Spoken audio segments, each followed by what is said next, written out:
It's hard to think of a phenomenon more elusive than consciousness. What is consciousness? Why did we, as humans, develop it? Is consciousness the result of just some highly complex physical processes in the brain? Or does it point to something even beyond physics?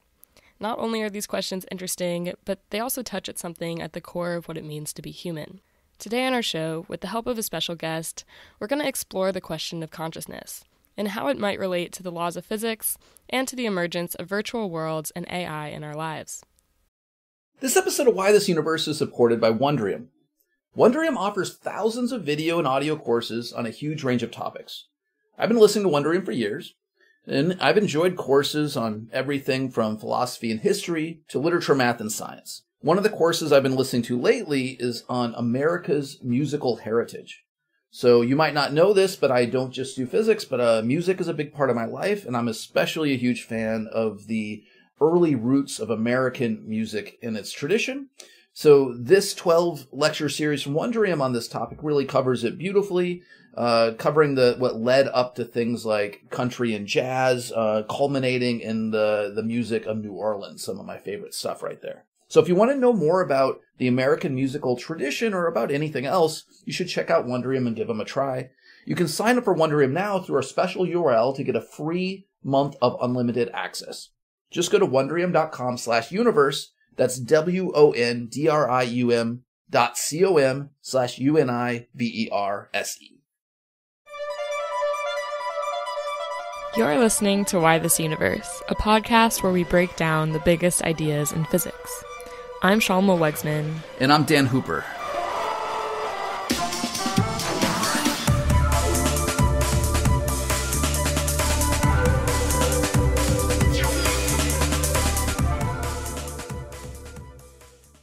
If you asked me a decade ago what I thought about the nature of consciousness, I would have said that I was pretty sure that consciousness is somehow the result of complex interactions that take place between atoms in the brain. Sure, there's a lot that we don't know about consciousness and how it works, but like many other scientists, I was pretty sure that consciousness, like everything else in nature, would eventually be shown to boil down to physics.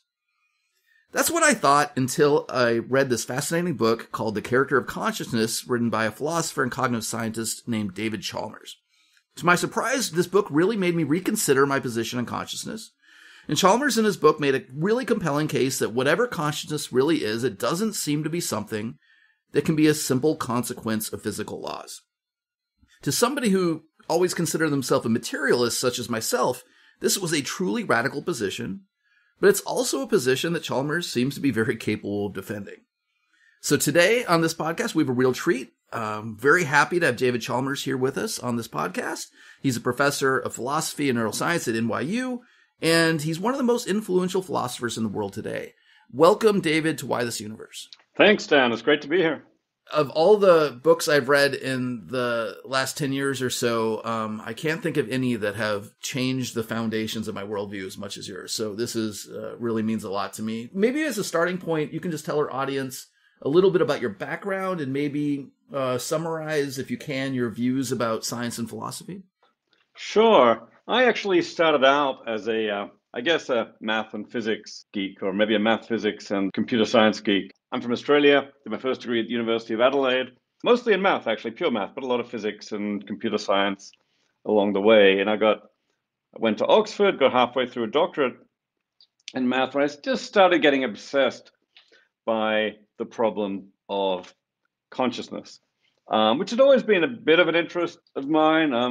Even just as a kid, I used to think about consciousness. I remember I got glasses for the first time, and suddenly the world went from being two-dimensional to three-dimensional. It's like, wow, how did everything pop out like that? And I knew there's a story you could tell about binocular processing in your brain and how I would then be, more sensitive to visual information. Why then did I have the subjective experience of, the world in 3D? In retrospect, that's kind of an aspect of the problem of consciousness, which is really the problem of why does the world feel this way from the inside, and why does it feel like something to be, hugely complex beings like us? And over time, I just started thinking about this problem more and more. I hitchhiked around Europe on my way to Oxford and spent a lot of time sitting by the side of the road thinking about consciousness, and eventually got to the point where I just thought I got to do this properly. I thought, how do you think about consciousness? All I knew then was math and physics and so on, but how do you actually think about consciousness rigorously? And at least at that time, the best way in seemed to be through philosophy. I had done one course in philosophy as a student. Didn't do very well. It was the worst course on my my undergraduate record. But it really got me thinking about some of this stuff. And actually, then I started corresponding with Doug Hofstadter, the author of Gödel Escher Bach. Some of your listeners Sure. may know him. Very influential book for me growing up. Yeah, I have a copy right behind me. It's a great book. And I started corresponding with Doug, and he said, "Hey, why don't you come work with me?" And he was in Indiana. So I said, "Oh, wow, that's cool. Where's Indiana?" Looked on a map, but I ended up moving over there and doing a PhD in philosophy and cognitive science. Doug had an AI lab for thinking about all kinds of cool stuff involving AI. He was interested in everything under the sun and the sciences of the mind. I did a bunch of AI work myself, programmed up a few neural networks, and so on. But ultimately, really what got me there was the problem of consciousness. How can you have a science of consciousness? How can you explain consciousness in terms of, say, processes in the brain or something more? That was what really got me going. So I wrote a dissertation on that actually turned into my first book called The Conscious Mind. So, David, it might be helpful for our listeners for us to separate a few ideas of what we mean by the problem of consciousness. Like, if you asked me 10 years ago, I would have tried to answer some question about what I think you would call the easy problem, but you're really more concerned with what you call the hard problem. So maybe explain to our listeners what the distinction is there. Yeah, so this is a distinction I made way back in the 90s, maybe 94, at the first big international conference on consciousness in Tucson, Arizona. And I said, well, okay, look, we got to make some distinctions. People use the word consciousness in so many different ways, and there's so many different problems corresponding to what it is you might want to explain. I mean, by consciousness, you might just mean something like sensitivity of the brain to information in the environment, the fact that the brain can bring together lots of different kinds of information and integrate it, maybe the fact that we can verbally report certain things. Those are all objective, functional things, tied at least, they've got some connection to consciousness. But it looks like explaining those things is, a relatively easy problem. Because they're basically these are problems that we've got kind of a grip on how to explain. How it is that some piece of behavior is produced, how it is that the brain performs some function like integration or verbal report. In principle, you point to a neural circuit, you point to some computational process in the brain, and you can see how it is that these functions are performed. I mean, this isn't really easy, of course. It's going to be as hard as any problem in the neurosciences. Probably take a century or two to figure it all out. But we at least know how to approach it. Yeah, do you mean that it kind of fits into the paradigm of how we do science, like answering those sorts of questions? Exactly. And this is why it is, I think, that physics ultimately and physical science is so powerful in explaining so much of what we try to explain in the world, because most of what we're trying to explain is roughly something like the behavior of certain systems. And the way we explain it is find a mechanism, like a physical mechanism that produces that behavior, and that works so well for so much of what's in say in chemistry or in biology, for much even of what's in psychology. But when it comes to consciousness, we also have this special problem that doesn't seem to be a problem about behavior or objective functioning, and this is the problem of subjective experience. Why does it actually feel like something from the inside to be a conscious agent? I look out at the world and I experience colors, shapes, people. I hear, I subjectively experience, say the sound of my voice. I can experience mental imagery, a stream of conscious thinking. All of these are things I experience subjectively from the inside. They're part of, if you like, the inner movie of consciousness. And the question is, why is there actually consciousness at all? Why doesn't all of this processing go on in the dark, so to speak. So I'm kind of, I've got a system here which is responsive, but that without any subjective experience. And that's the crux of what I call the hard problem of consciousness. The easy problems are the problems of explaining all those objective behaviors. The hard problem is the problem of explaining subjective experience. So when I say consciousness, I always mean the subjective experience, this multi-track movie of vision and sound and feelings and thoughts and images that we experience from the first person point of view. So let me try to summarize this, and you tell me if I have this right. So when you talk about the easy problem, that's explaining how brains or whatever take in information, process that information, and then respond with certain kind of behavior. You can imagine, by understanding the laws of physics and building complex machines, that all that could be explained using the standard scientific method. And it's a technologically difficult problem, but it's ultimately something that we think we could accomplish. But none of those efforts will help us to understand the nature of first-person experience. Why do we have first-person experience? And that is the thing that you are of the opinion that we can't approach from a purely materialistic, physics-based perspective, and we have to do something else to tackle that hard problem of consciousness. Do I have that right? That's roughly right. I wouldn't say that none of that can help us understand. I think neuroscience and a whole lot of physical science can certainly play a key role in helping us to understand consciousness. I mean, at the very least, there are very strong correlations, let's say, between brain processes and consciousness. When I see red or when I feel pain, distinctive bits of the brain are activated. We can build correlations between processes in the brain and subjective experience, and that'll be useful for a whole lot of purposes. But that's still all at the level of kind of correlation rather than explanation. Most people acknowledge that just finding the neural correlates of consciousness doesn't solve the hard problem. It doesn't tell us why consciousness exists in the first place.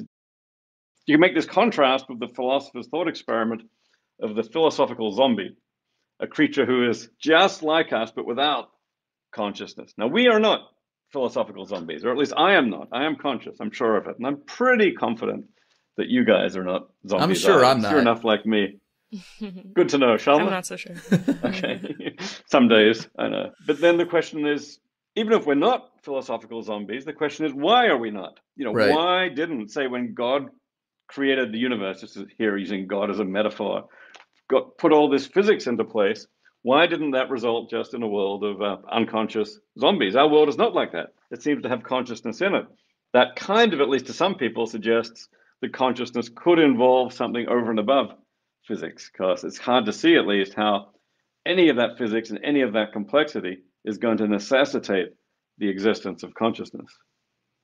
So David, in your books, you use a number of kind of thought experiments to convey the nature of the hard problem. Maybe you want to indulge into one of those. Sure. Yeah, I mean, I already mentioned one thought experiment, which is the thought experiment of the philosopher's zombie, behaves just like us without consciousness. But yeah, another one is the thought experiment of Mary, the scientist, who grows up in a black and white room.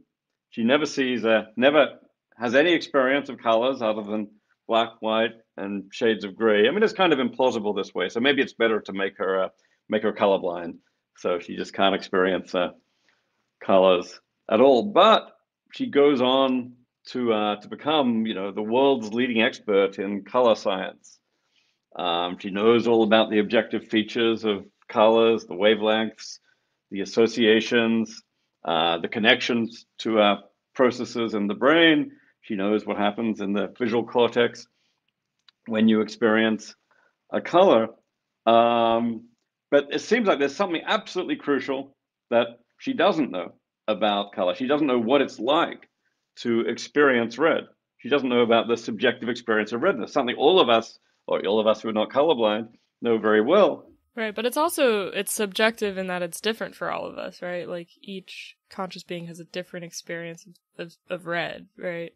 It could be different for all of us. So this is kind of an issue that sometimes comes up. How do I know that what I experience as red is the same, could be like what you experience when you see green? It could be that we're actually having totally different subjective experiences, or it could be that we're just having subtly different subjective experiences. But even if we were all having the same experience, I think this would still give you this illustration of the problem. It looks like Mary knows all about the physical processes in the brain. She knows all about the physics and the neuroscience of color, but all that information doesn't tell her about the experience of color. So there seems to be this gap between knowing about the physical processes and knowing about consciousness. And some people have used that to argue that there's more to consciousness than just the physical processes. So to summarize, if you knew everything there was to know about the objective world, you did every measurement and every experiment, you could explain all the behavior that goes with, minds or organisms or thinking machines or whatever, but you still wouldn't be able to touch on the objective experience. That's the nature. It seems to be not accessible by the scientific method, at least not in its entirety. You could do the neural correlates of consciousness, like you said, but you can't ultimately understand all of it. You can't explain all of it with anything we can do with any kind of observation or experiment. Is that right? Yeah, I mean, unless you take observations of consciousness themselves as like primitive observations. I mean, some people think those are the basic measurements that we ever make. But there's nothing I can do to do that about your conscious experiences, right? I can Not only do unless that you about make my some own. big assumptions. I mean, one thing we do in the science of consciousness is just basically we use the method of verbal report, which means if someone says they're having a certain conscious experience, then by and large we believe them, and we conclude that they are having that kind of consciousness. So there is a psychology of consciousness which is quite robust, got started in the mid-19th century, based on just asking people what they experience. But none of that really explains why conscious experience exists in the first place. It just kind of takes it for granted. If you just started from physics rather than from direct experience, it's not totally clear why you would ever actually postulate this thing, subjective experience. If I hadn't experienced it for myself, I'd say, yeah, maybe this is just something that people are making up. Maybe it's just some kind of total illusion. Oh yeah, that's still a view that some people take seriously. But once you've actually experienced it for yourself, it's very hard to dismiss consciousness as an illusion. So we've been kind of talking about this question of consciousness as something that goes beyond physics or any science, right? There's like some materialist perspective of all the processes that go into it, but then there's a missing question of like, how does that turn into this subjective experience of consciousness? And we're saying that that's kind of beyond the materialism, but I guess I want to ask you, what's the difference between this question and any other question of like why any other emergent phenomena happens, right? So like imagine, I don't know, for example, like ants, each ant is very simple and making simple decisions, but somehow when you have enough ants, they're making like these complex structures and like things like that. And like we can understand the process happening in every ant's brain, but like it's different to answer the question of why, when they all come together, do they make something bigger than the sum of their parts? So what distinguishes, that sort of emergence from the emergence of consciousness? What makes is consciousness different, or is it a similar question, like the why here and the why there? Yeah, I actually once wrote a paper about emergence called Strong and Weak Emergence, where the idea of roughly weak emergence is what's going on in ant colonies and so on, but strong emergence is what's going on with consciousness. And one way to think about it is, the emergence for ant colonies or for, I don't know, I was like Conway's Game of Life, this cellular automata, the cells blink on and off, but then you get these massive emergent behaviors like gliders and glider guns.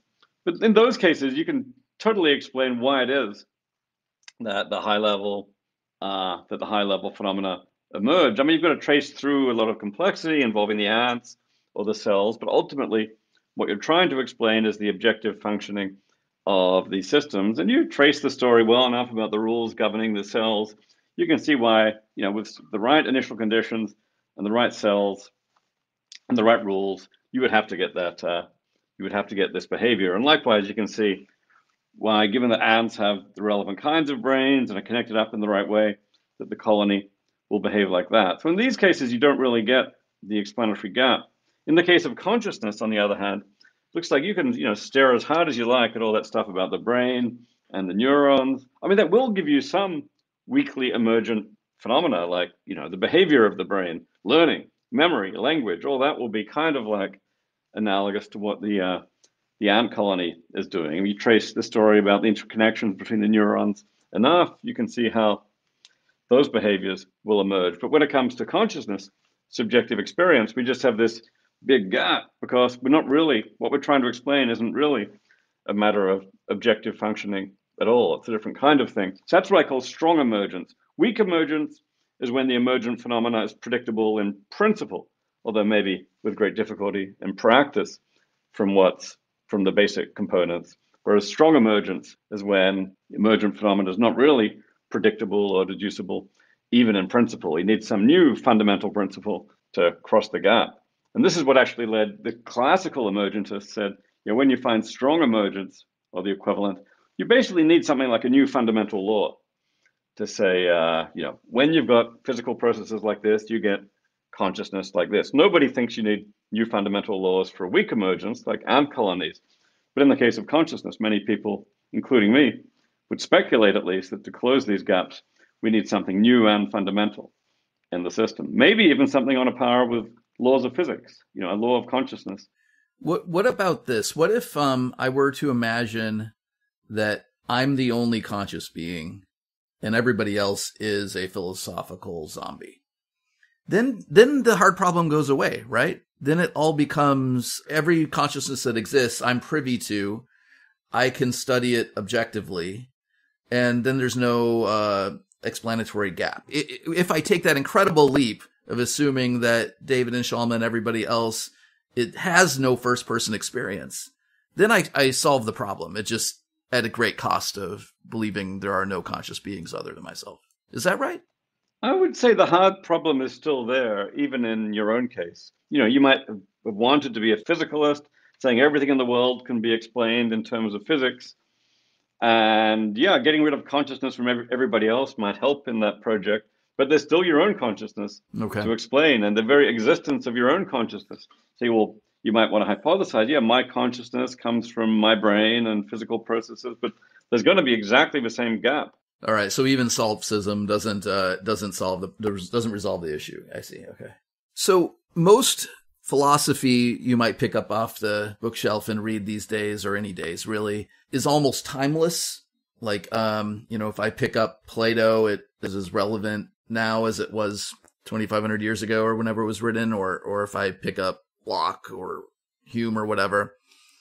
But the kind of stuff you've been working on, David, suddenly seems a lot more relevant to like the current zeitgeist, right?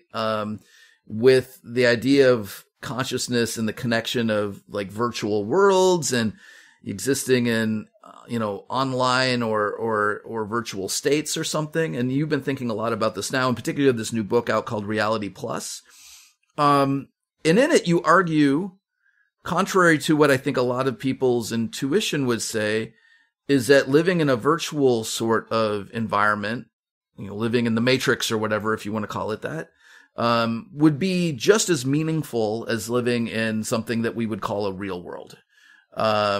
Do you want to expand on that? Do you want to give us that pitch?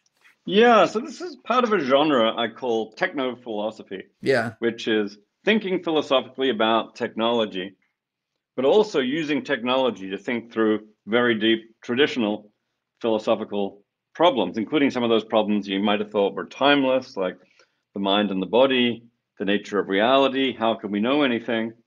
Well, actually, it turns out all these technologies can shed interesting light on that problem. I mean, I've always been a bit of a technology geek. I got an Apple II not too long after they first came out in the late 70s. I used to play like text adventure games back then. Now I've got a couple of virtual reality headsets, and these technologies just raise so many philosophical questions. Some of them are in the realm of the mind, like AI and so on. Can a machine be conscious? The new language models are fascinating, and I've been thinking a lot about them lately. But also on the side of, I kind of think philosophy is all about the connection between the mind and reality, the mind and the external world. I thought a lot about the mind, but for this book, I really started thinking a lot about reality. What is the nature of reality, and how can we know about it? And just as in the case of the mind, where thinking about AI can help you think about philosophical questions about the mind, likewise, thinking about artificial realities virtual realities can help you think about, the nature of reality and what it is for something to be real. And what I basically try and argue in this book, Reality Plus, is that virtual realities are kind of in many respects on a par with physical reality. Different, but nonetheless just as real. I mean, we all know the simulation hypothesis that says, hey, we could actually be living in a computer simulation. Yeah, why don't you summarize the argument behind the simulation hypothesis for our listeners? Some people might not be familiar with that. Well, the basic idea is one that actually goes back a very long way in philosophy. Descartes said, we can't rule out the idea that we're being fooled by an evil demon into thinking there's an external world out there when in fact none of this is real.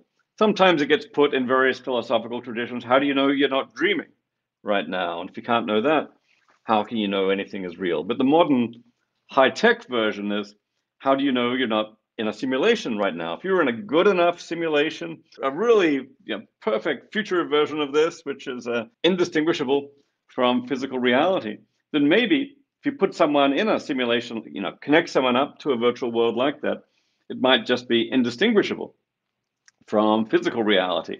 And some people actually argue this is a very serious hypothesis. The philosopher Nick Bostrom has argued that it may actually be statistically likely that we're in a simulation, roughly because you would expect that in the course of history of any given universe, maybe there'll be one unsimulated universe and a bunch of unsimulated people, but then thousands or millions of simulated universes with simulated people. And if you follow that reasoning, I mean, there's a lot to say. There's various holes in the argument and so on.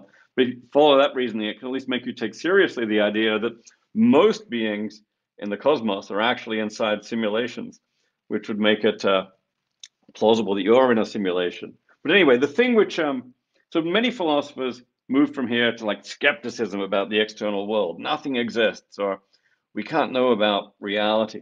Whereas my view is, yes, we might be in a simulation, but if we are in a simulation, the world around us is still real. If you grow up in the Matrix, my family, if I grew up in the Matrix, my family still exists. You guys still exist. Books and cars still exist. Yeah, they're digital objects out there. They're not, maybe they're ultimately made of bits at some level, but that doesn't mean they don't exist. And this actually connects to a well-known idea in physics. John Wheeler's idea that the universe could be an it from bit universe, where all the its out there, the real objects, are ultimately made of bits. I think if we were in a simulated universe or a virtual world, then we should say, yeah, objects out there are real. They're just made from bits. So the simulation universe is in its way an it from bit universe.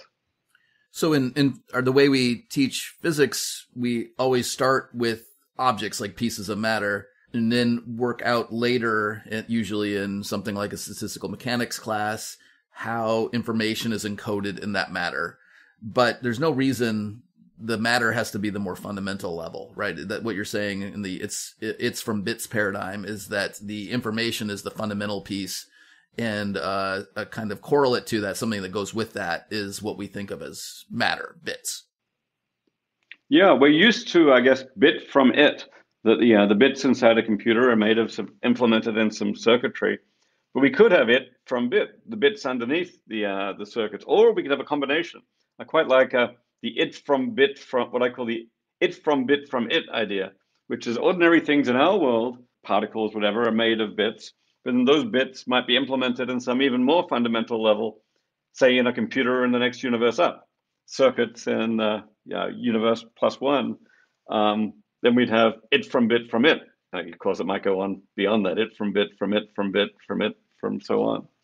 Would you go so far as to say that there's no difference between the simulated reality and whatever the real reality is? I mean, I think it's possible that we could be in an unsimulated reality for which there's no simulator and maybe not even any bits. We could just be living in a straight out continuous universe, not grounded in bits, not with a simulator. So I guess that if we're in that world, I would say the simulation hypothesis is false. But if we move, say, to an it from bit universe with bits at the bottom, then I suppose there's a question, for the simulation hypothesis to be true, maybe you need a simulator who put all this in place. What I actually argue in the book is the simulation hypothesis is equivalent to what I call the it from bit creation hypothesis.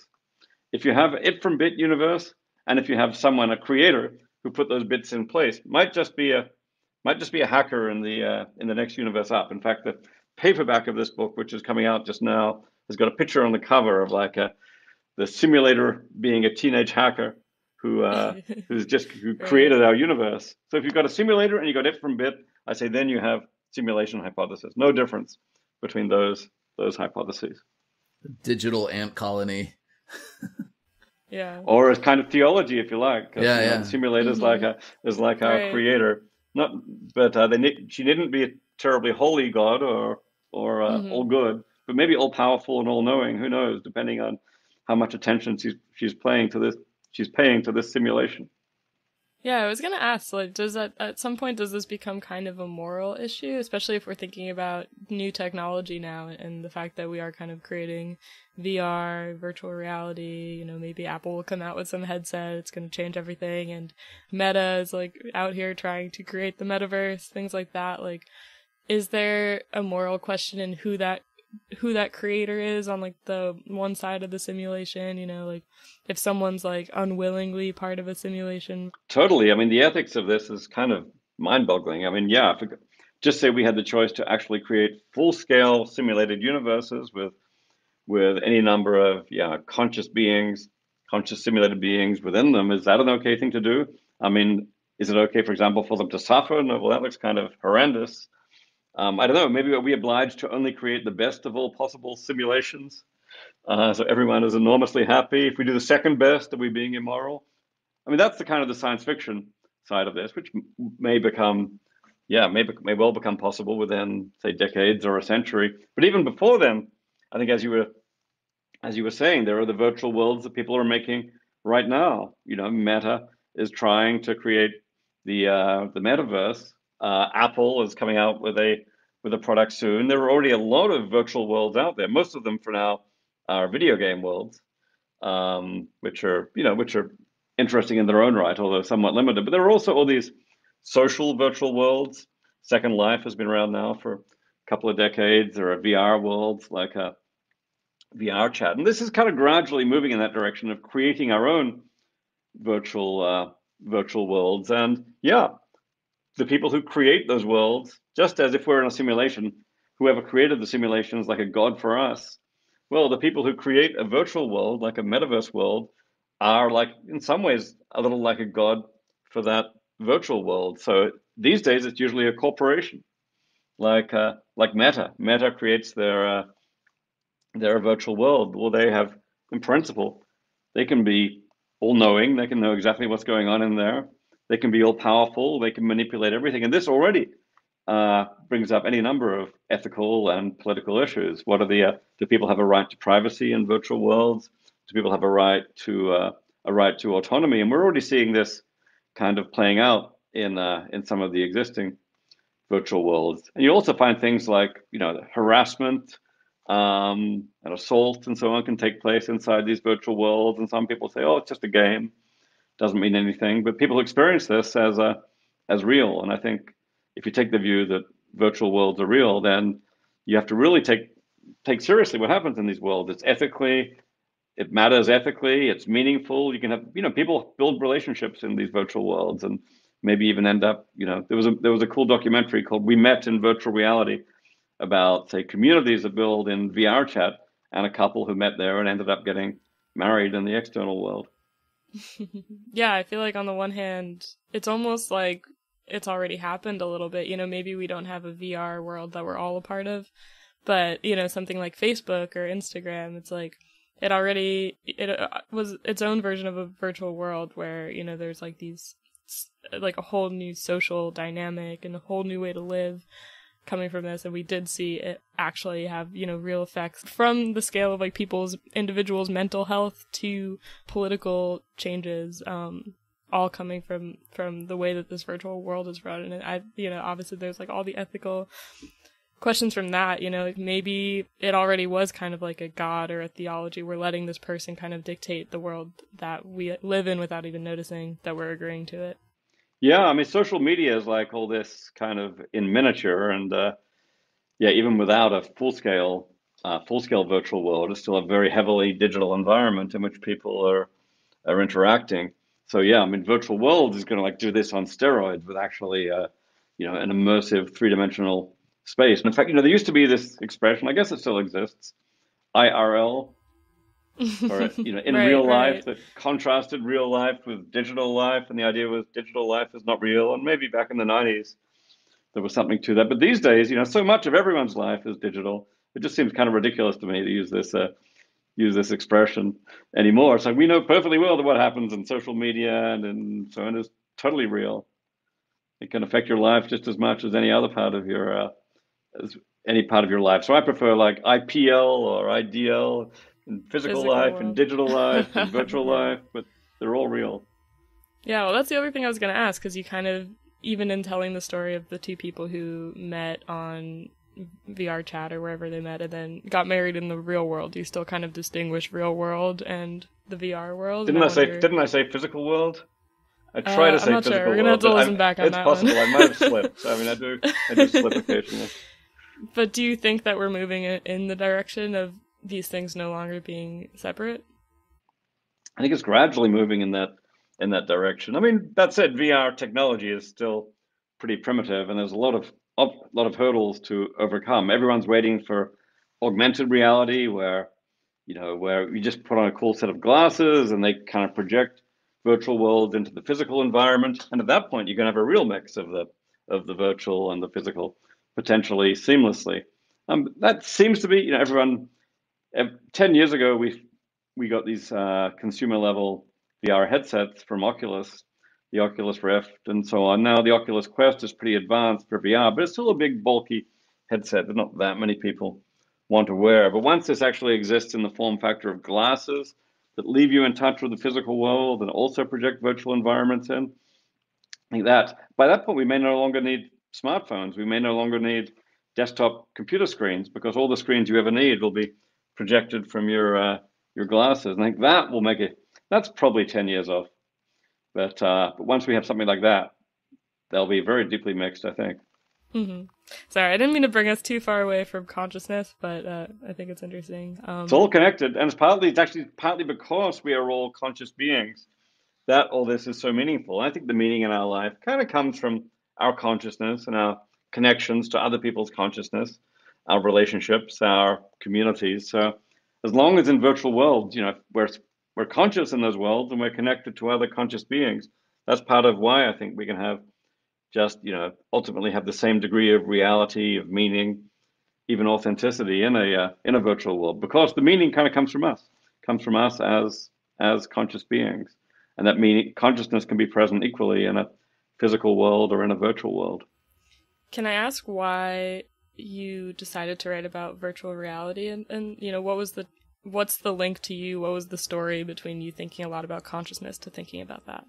It's funny, back in about the first Matrix movie came out back around 1999, and I guess the Wachowskis were kind of into philosophy, and there was a philosopher who worked for their production company, a company called Red Pill. And they commissioned a bunch of philosophers to write articles reflecting on the film. And around that time, I just started thinking about some of these issues about Descartes and our knowledge of external reality, and was kind of developing a version of this idea that simulations are real. And I thought, wow, I could put all this in the frame of the Matrix. And I wrote an article called "The Matrix as Metaphysics," where the hypothesis we're in a matrix is a perfectly decent one, but it's not a hypothesis where nothing exists or nothing is real. It's just a hypothesis about the underlying metaphysics of reality, maybe something like an it from bit reality. And I wrote that up, and I thought, yeah, that really got me thinking on this path about virtual worlds, simulated worlds. And then the technology actually started becoming ubiquitous with all the VR and AR equipment, not to mention smartphones and so much, as you say. So over time, I've been gradually finding, I think about a philosophical theme, and then I find it illustrated or embodied in today's technology. This also happened back in the 90s. I wrote an article with a collaborator, Andy Clark, about how processes in our mind can extend into the world. Say a notebook you're interacting with can become part of your mind. And back in the 90s, people were interested but skeptical. Now, come the 2000s, everyone is carrying around a smartphone, that they're using for absolutely everything, for memory, for navigation, for communication, and so on. Now it's just totally obvious to everyone that your smartphone is part of your mind. You see this abstract philosophical idea just become embodied in the technology we use, and I find that happening again and again. So these days I've always been kind of like this technology geek. Always loved the latest technology. I had an iPhone in Australia a year before anybody else did, because I got one over here in the US, and that was cool. So yeah, but it just turns out that technology and the philosophy just keep resonating in interesting ways. And yeah, the ideas about reality don't directly grow out of the ideas about consciousness. But I mean, I think even if you didn't have my view about consciousness, you could still go with this view about reality. But I think they at least resonant. They at least resonate with each other in interesting ways. And in this book, I do have a number of chapters where I try and connect all this to consciousness too. So, David, we've talked a lot about consciousness and a lot about technology, but one thing we haven't, at least more than passing, talked about is the connection with AI. So, we're already building machines that can emulate a lot of human behavior. Certainly not all of it, but some of it. And I can easily imagine a point in the not so distant future where you could credibly argue that something passes the Turing test, the idea that they could behave in a way that's indistinguishable from a human being. In your opinion, does this, should we treat this thing as if it is a conscious being, or should we continue to be skeptical? Is there a better test than the one Turing provided? And, what's the ethics of living in a universe with machines that we built or have been built by other machines that may or may not be conscious? I've always been in principle in favor of AI consciousness. That is, in favor of the idea that an artificial system could be conscious. I mean, I don't think there's anything special about biology. What it is that neurons do could in principle be done by silicon chips. You can imagine, gradually replacing your neurons by identically functioning silicon chips. And in my view, consciousness would still stay present. If I went from 100% biological to 100% silicon, then, I could stay conscious. In principle, I could stay conscious throughout. So I think AI consciousness is possible, at least in principle. But what we've had lately is that suddenly this question is actually becoming, potential real life question. Now of these language models like GPT-3, Chat GPT, Lambda, Palm, and so on are being devised. They're suddenly so impressive that they don't yet pass the Turing test, but they're not that far away.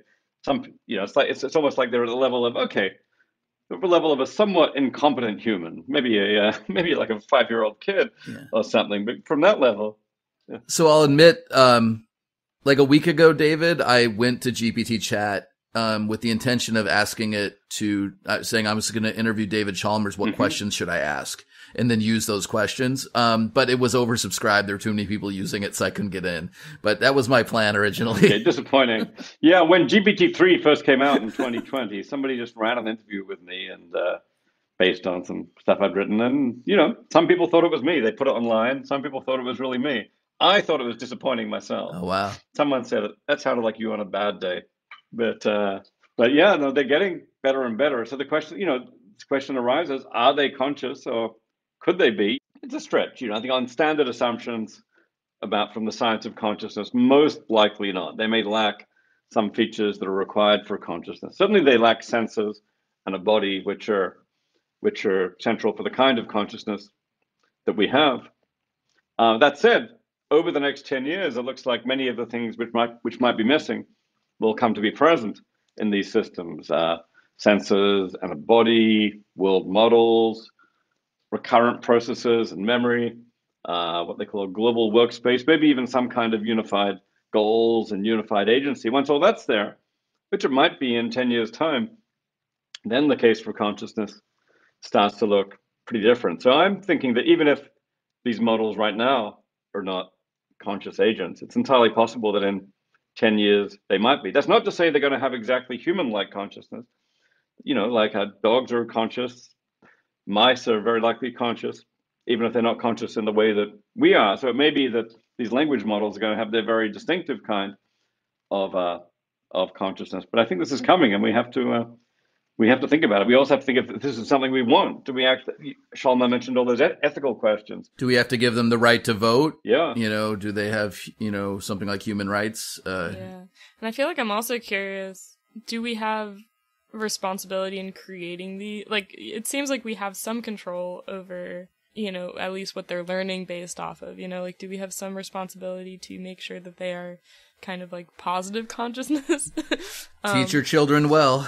Yeah. Do we have to raise them right, or do we just let them consume all that there is in humanity, even the ugly? Yeah, I mean, we've got responsibilities to them. Like if they're suffering constantly, then we're committing some kind of horrendous crime. But then we've also got responsibilities to other humans. And if these AI systems end up consuming our resources or our attention or even our jobs, or in the strongest version of this, taking over and killing us all, then there's serious dangers to human beings here as well. So there's potential harms to the AI systems, potential harms to other human beings. So I think we ought to be really, really very careful and very cautious about this whole process. But it's quite clear the technology is moving full steam ahead, and I don't know if it's realistic that there's going to be a big slowdown here, even if it would be desirable for there to be one. Do you have any fears about it? I don't know. I mean, yeah, it's reasonable to have any number of fears. It's totally unpredictable what could happen with AI systems. But once these are the most powerful systems in the world, then they'll be able to achieve whatever they want to achieve. So we at least have to make sure that their goals are ones that we're happy with. And yeah, there's so many things could go wrong.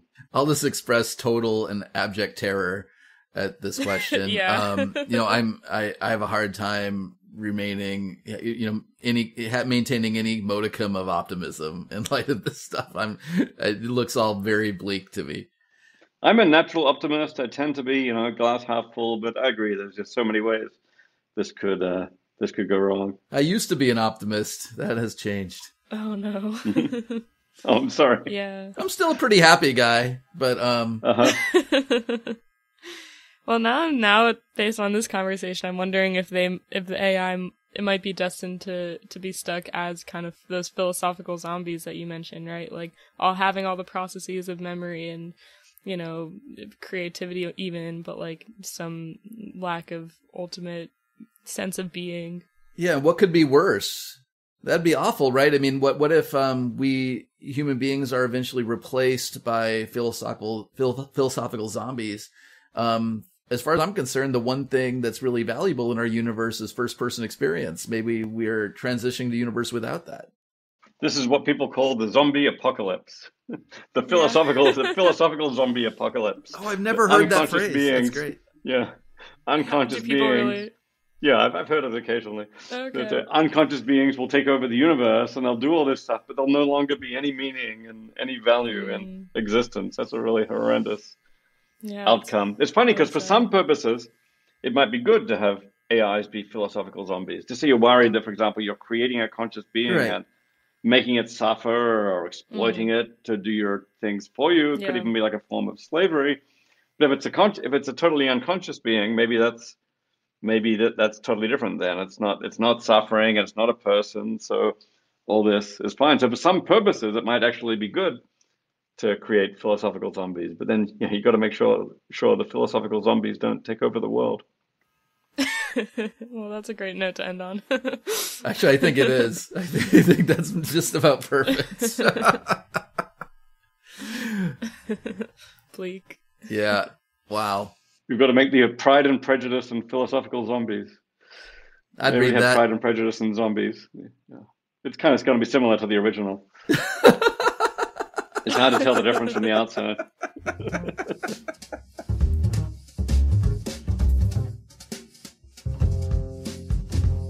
Huge thank you to David Chalmers for coming on our show today. You can get his new book, Reality Plus, Virtual Worlds and the Problems of Philosophy, out now.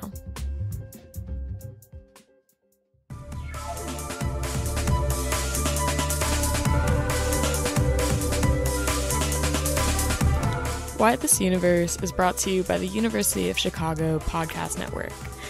It's edited and produced by me, Shalma Wegsman, and my co-host is Dan Hooper, a professor of astrophysics at the University of Chicago and Fermilab. If you like our show and you want to support us even more, you can find us on Patreon. There you can access ad-free episodes of the show, as well as exclusive Ask Us Anything episodes where you get to ask Dan and I direct questions about physics or anything else. So if you are curious about that, you can find it at patreon.com/whythisuniverse. Thank you so much for listening and for your support.